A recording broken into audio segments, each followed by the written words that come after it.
yang terkenang selama hidupku. Biarpun saya pergi jauh, tidak akan hilang dari kamu. Tandaku yang ku cintai, engkau.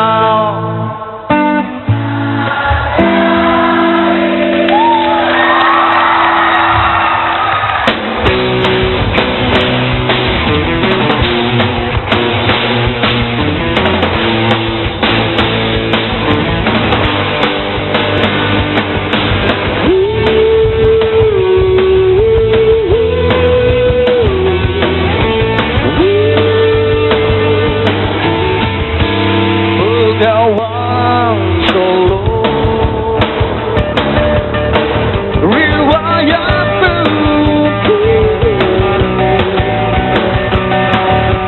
sedari dulu jadi perhatian insan.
luar biasa sekali penampilan Gigi dengan lagunya Tanah Air dan Bengawan Solo.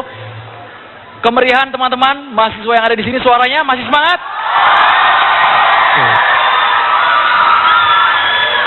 Kalau jiwa muda semakin malam, suaranya harus semakin kencang. Setuju nggak? Oke, di segmen kali ini saya akan mengajak Anda untuk membahas terkait peta koalisi dengan dua narasumber yang sudah kami hadirkan di Gedung Bidakara.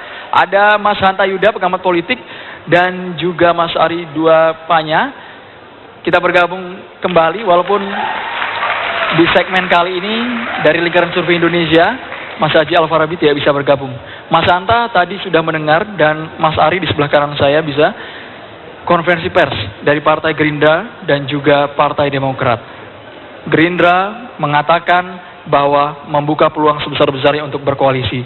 Sementara Demokrat juga bisa saya katakan senada dengan Gerindra. Saat ini bisa kita lihat jumlah suara sementara 96,85%, peringkat teratas PDI Perjuangan dengan perolehan 19,73%, kemudian Golkar 14,56%, disusul oleh Gerindra. Kalau versi Mas Hanta tadi, Gerindra di tahun 2014 ini 3 kali lipat meningkat, 11,87%, kemudian Demokrat 9,70%, disusul PAN 7,43%, P3, kemudian Hanura, dan juga ada PKB, PKPI di peringkat terendah. Mas Hanta, komentar terkait konferensi pers dari Partai Demokrat dan juga sebelumnya mungkin ini ya, angkanya sudah konstan 96%.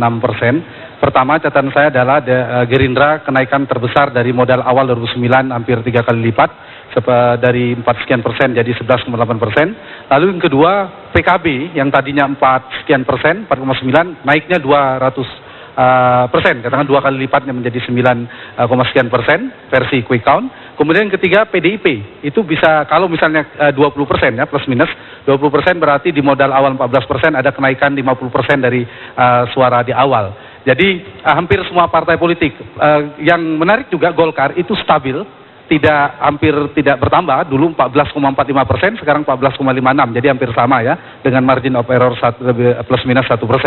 Yang lain relatif naik semua, kecuali PKS, kita tidak tahu seperti apa nanti, karena modal awalnya 7,8% dulu, sekarang 6,61%. Di luar itu semua mengalami kenaikan, PAN, P3, semuanya kecuali di Demokrat yang penurunannya 2 kali lipat, saya kira yang sudah kita prediksi. Dan menarik juga Nasdem, saya kira partai baru yang tiba-tiba bisa 6% dibandingkan dulu Gerindra dan Hanura di 2019%. Di pemilu 2009 hanya mampu 3,77 untuk Hanura, Gerindra 4, sekian persen. Nah, statement tentang konferensi pers disampaikan oleh Pak Prabowo. Pertama, kemungkinan untuk membangun poros koalisi sangat besar peluangnya. Jadi poros koalisi yang dipimpin oleh PDIP, yang kedua adalah oleh Prabowo tadi sudah disampaikan untuk mengundang partai lain untuk bergabung. Yang ketiga kemungkinan Golkar, kita belum tahu seperti apa, apakah tetap mengusung Pak RB membangun poros koalisi sendiri. Jadi 3 ini kemungkinan akan menentukan poros koalisi. Dan Nasdem, termasuk Demokrat menurut saya, kemungkinan prediksi saya ya akan mengambil posisi cawapres ya, ketimbang capres dari melihat stok peserta konvensi misalnya. Lalu PAN, P3 dan sebagainya akan menentukan pilihan di antara 3 poros koalisi itu. Jadi kemungkinan hanya ada 3 poros koalisi itu, atau kemungkinannya ada juga bisa 4. Kalau ternyata partai papan tengah bisa membangun satu poros koalisi sendiri. Tapi misalnya untuk partai berbasis masa Islam, menurut saya agak sulit untuk membangun poros koalisi sendiri ya, karena ketiadaan figur yang bisa menyatukan mereka, kecuali akan bergabung ke salah satu poros koalisi. Tetapi menurut saya masih sangat cair, semuanya akan melihat perkembangan dengan pertimbangan tadi kita diskusi yang bersama dengan Mas Ari tadi. Anda menganggap bahwa poros di partai berbasis Islam tidak lagi akan menilai dari figur. Mas Ari, komentarnya seperti apa? Iya, saya kira kalau kita melihat secara umum ini 3 besarnya kan sudah terlihat ya. PDIP, Golkar, dan Gerindra. Walaupun kalau kita lihat tadi papan tengahnya dengan margin error 1%, masih kita bisa berubah siapa yang menempati urutan ke-4, ke-5, ke-6, dan ke-7. Nah, sekarang menarik untuk melihat partai-partai berbasis masa Islam ya. Apakah partai-partai berbasis masa Islam ini bisa menjadi poros baru di tengah munculnya poros, kemungkinan tiap poros tadi, poros PDIP, Golkar, dan Gerindra.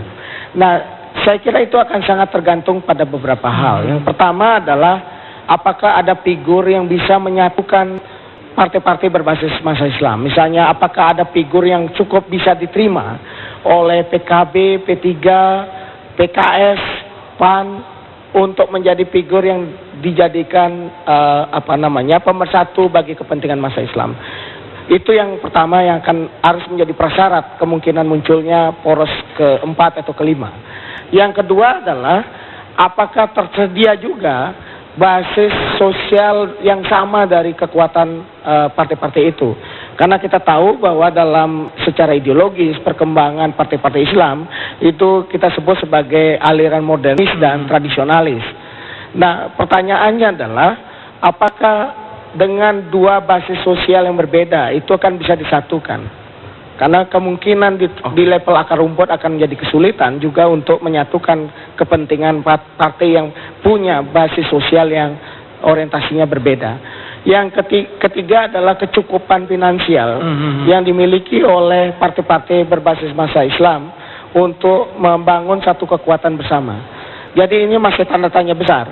Dan saya melihat bahwa ke depan ada kemungkinan poros koalisi ini akan sangat dideterminasi oleh figur. Karena bagaimanapun pertarungan sekarang ini sudah sangat nampak dalam pemilu legislatif itu adalah pertarungan figur. Kita tahu ada Jokowi, kemudian ada ARB, kemudian ada juga Prabowo. Figur-figur inilah yang kemudian akan sangat penting dalam konteks menarik proses koalisi yang akan terbentuk ke depan. Figur-figur ini yang nanti akan diandalkan untuk menarik konstituen. Betul. Terima kasih banyak Mas Ari, Mas Santo, terima kasih. Karena durasi kita terbatas. Pemirsa, Wakil Pilihan Rakyat akan segera kembali sesaat lagi. Tetaplah bersama kami.